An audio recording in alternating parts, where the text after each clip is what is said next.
Hello everyone, in this video, I'll be translating and summarizing the latest Urdu broadcast by Moeed Pirzada to make it accessible for our English-speaking audience.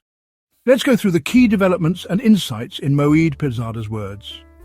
One of the key developments is one in which I was personally present, here in Dallas, at the Marriott Hotel, near the Hilton where APPNA's, that's the Association of Physicians of Pakistani Descent of North America, 48th convention was being held. At the Marriott, a seminar was organised titled The Future of Democracy in Pakistan, where The Intercept's founder-editor Ryan Grimm was also present.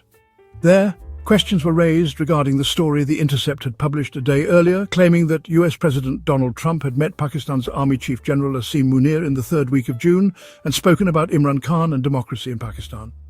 So what exactly did Trump say to him? And if he did say anything, why hasn't it had any impact? Well, that was one development. The other was something I mentioned in my previous vlog, the leadership of Pakistan Tehreek-e-Insaf, including KP's Chief Minister Ali Amin Gandapur and Acting Chairman Barrister Gohar, who had departed from Islamabad a day earlier, entered Lahore. Initially, it was expected that police might block their way, but now they are inside Raywind, near Nawaz Sharif's residence. Ali Amin Gandapur's video statements from there have started surfacing. Meanwhile, I attended an incredibly beautiful musical concert reportedly featuring Atif Aslam, if I'm not mistaken, who was allegedly paid around $200,000 for the performance. During that event, the news circulating in our minds was of a poor, elderly man in Lahore on a motorcycle who got caught in a storm or flood. Standing on the road, he cursed Punjab Chief Minister Maryam Nawaz and the army chief. He was picked up by police, beaten and tortured, and then forced to record a confessional video. There are deeper dimensions to this too, which I will touch on shortly. Alongside this, we are hearing reports that Pakistani Taliban, or TTP, are increasingly using drones and quadcopters against police and law enforcement agencies. So a lot is going on. Let's examine these developments one by one. First, let's discuss the seminar organised in Dallas by the Pakistani American community. Ryan Grimm was present there, and questions were raised about his story published a day earlier regarding Trump's interaction with General Asim Munir. I'll provide some background for that too. But first, let me explain what the seminar was and who organised it. It was organised by Pakistani American physicians and members of the community.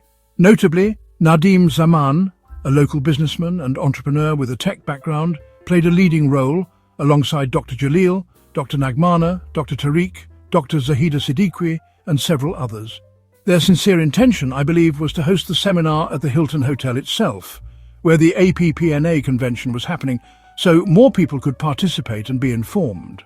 But the top APPNA leadership, led by current President Dr. Humera Kamar, did not permit the seminar to take place there. That in itself is a tragedy, that a crucial seminar on Pakistan could not be held in the very venue where over 3,000 Pakistani-origin physicians had gathered. Later, many people told me they didn't even know the seminar had taken place because it wasn't officially advertised. No pamphlets or posters were allowed. Everything was spread only through WhatsApp.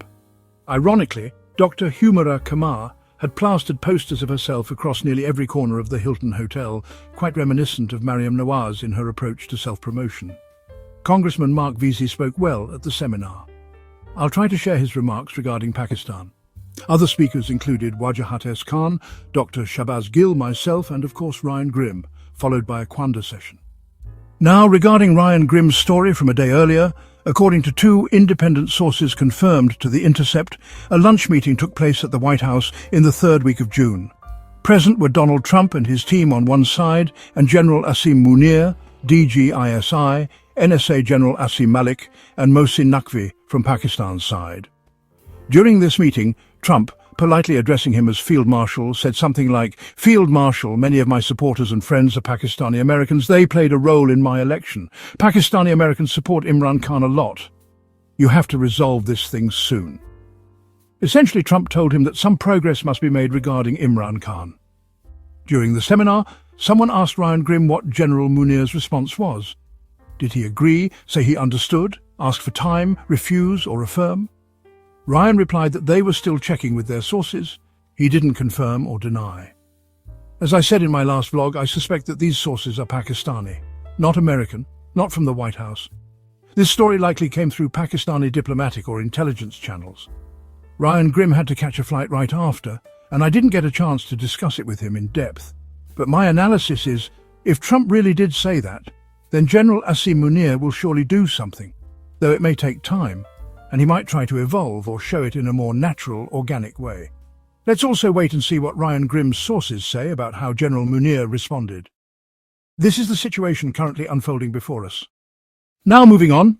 The PTI leadership caravan that left Islamabad, including Acting Chairman Barrister Gohar and KP Chief Minister Ali Amin Gandapur, reached Gujranwala and addressed a significant crowd there. But from what I understand, these crowds are nowhere near the historic numbers we used to see in the past.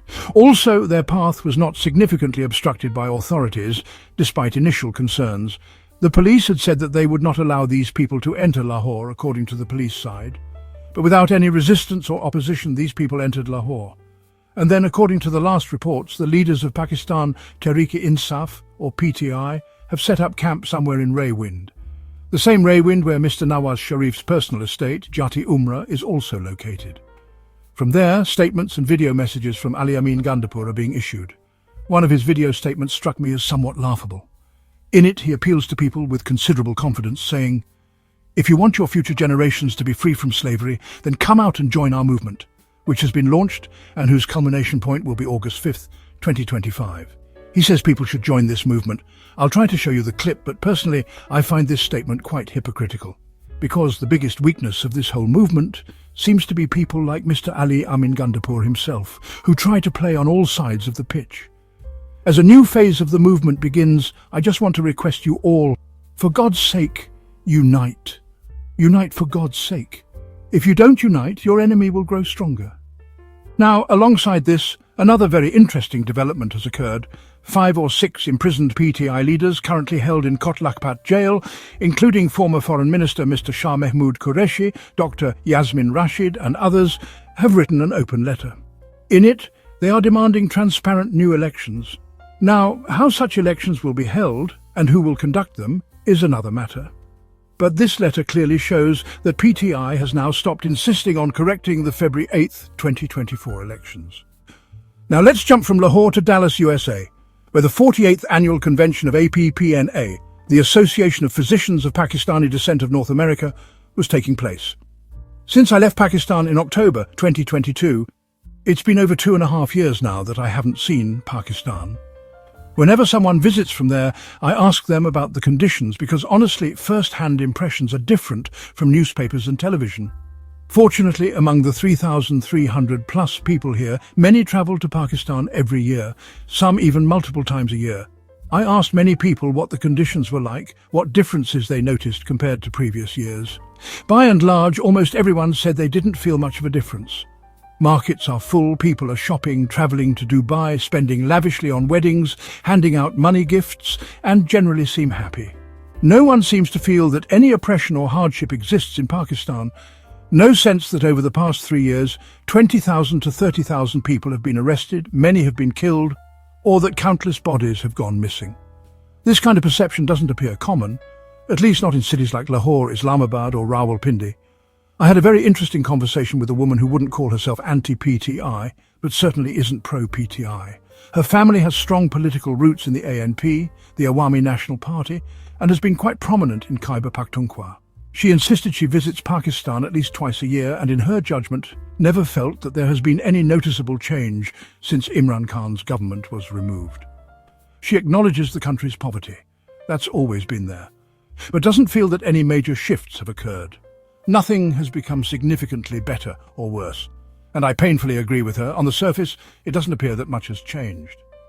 But then you hear that, just in the last 24 hours in Lahore, an elderly man over 60, a motorcyclist struggling through life, got caught in a thunderstorm. In that frustration, not at a protest, not outside a news studio or a government building, but simply on the road, he starts cursing Chief Minister Maryam Nawaz and the Pakistan Army Chief, accusing them of imposing thieves and robbers on the people. This is the same kind of talk people do in drawing rooms and private gatherings, even abroad. But this man was picked up by the police as always. He was beaten, tortured and then, with visible bruises and signs of abuse on his face, made to issue a video apology.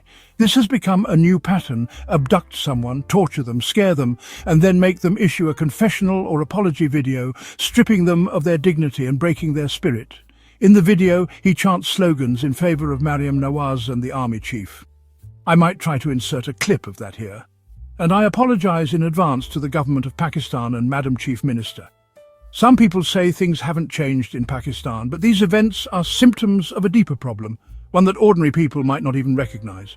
Criticising rulers on the streets is not new, but what has changed is the level of tyranny and cruelty shown by those in power. And there's another new element: social media and, well, the ubiquity of smartphones with cameras. Every moment is now captured and posted online, becoming its own kind of newspaper or TV channel. In a government system where powerful figures are insecure and egotistical, they simply can't tolerate such exposure. The man didn't film or post his own video, someone else did, and it went viral. That person, too, did it with the intent of taunting the rulers. Look what people are saying about you. But the regime is hypersensitive. They think that if such content spreads on social media, they must suppress it, teach people a lesson. This is an extremely dangerous situation. It means that even if you say something just outside your bathroom, the regime might take action against you. I understand how terrifying this is, though, honestly, many don't grasp its future implications. Last night, there was a banquet here, a dinner with each seat costing $275, and full tables selling for $2,750. A lavish awards ceremony was held with beautiful scenes, and Pakistan's famous singer Asim was invited to perform. People were saying, though not confirmed, that APPNA paid him around $2,000 for the event. Some were asking why they invite the same singers every year. Others said it's because people want to hear them. Now contrast this with the World Bank report I've mentioned before, and cited again at today's Future of Democracy in Pakistan seminar. The report says that 45% of Pakistan's population lives at or below the poverty line, and 16.3% are in extreme poverty. Meanwhile, India, once known for its legendary poverty, has reduced extreme poverty to 0%. And even basic poverty was only 5% by the end of 2024, expected to fall further in 2025. China also has 0% extreme poverty. Is the Pakistani middle class, elite, or ruling class even aware of this? From what I've seen in the past 2 days, absolutely not. Everyone seems wrapped up in their own privileged worlds, and even when they travel from America, they stick to Islamabad, Dubai, Lahore, Defence, Kant, Model Town, or Clifton and Defence in Karachi. They have no idea how the other 60 to 80% of the population lives. This contrast was always clear to me, and perhaps to many of you. But over the last 2 days, it has hit home more than ever. Now back to that elderly motorcyclist and his torture. Another element to consider is modern technology and social media platforms. Add another ingredient. There are reports that the TTP, or Tehrik-e-Taliban Pakistan, is using drones and quadcopters. I recently read in Pakistan's major English newspaper Dawn that in Laki Marwat, a police station has been attacked 5 times by TTP using quadcopters. They drop explosive materials from above. Fortunately, these explosives haven't caused major damage yet. But this shows that where Pakistan's military began drone strikes, the Taliban have now followed suit, using drones and quadcopters for attacks. So the technological war has begun. But where will it go? What are its implications? I leave that for all of you to think about. That wraps up our translation of Moeed Pirzada's video. I hope this English version helped you understand his message better. Please like, share and subscribe to Awami Lens to help our community grow. Don't forget to leave a comment below and let me know what you thought of this effort.